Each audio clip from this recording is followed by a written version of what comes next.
Hi Dan, welcome and thank you for being here and speaking to me today. Thanks, Pina. It's great to be here. Thanks for having me. I wanted to talk about the Royal Commission and the FASEA requirements. How has that impacted you and how has it impacted your business?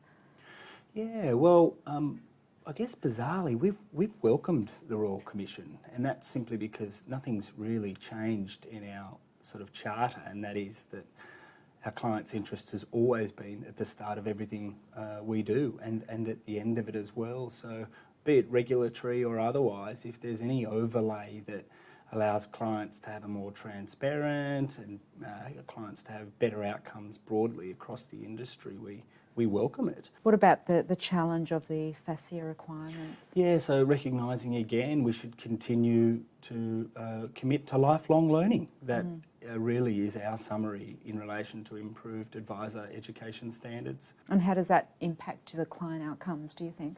I think if an advisor to remain in the industry needs to commit to lifelong learning, then certainly they'll commit to better experiences for their clients. They won't be around for very long if their clients aren't having good outcomes. You mentioned earlier that the Royal Commission has helped your business on a macro level. Can you just elaborate on that a bit more, Dan? We're a firm that's growing, not going. The principals are old enough and wise enough to have seen a lot, but equally we're very much invested in the business. So the only way we win is if our clients win.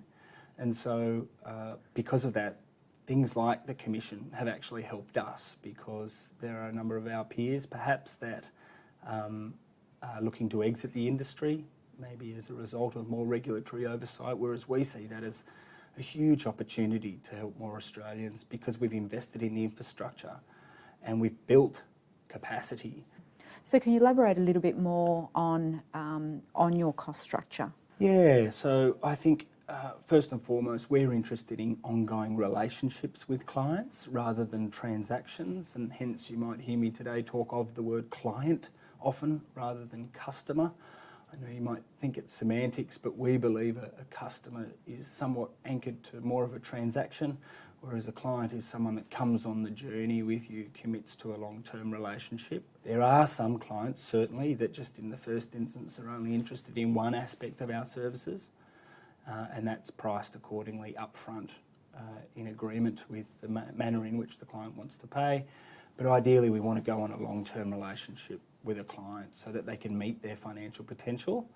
Well, thank you. Thank you very much, Dan, for sharing so much about your business and your insights around the Royal Commission and FASEA. No really, really appreciate it. Thank you very much. No problem. It's great to be here. Thank you for having me.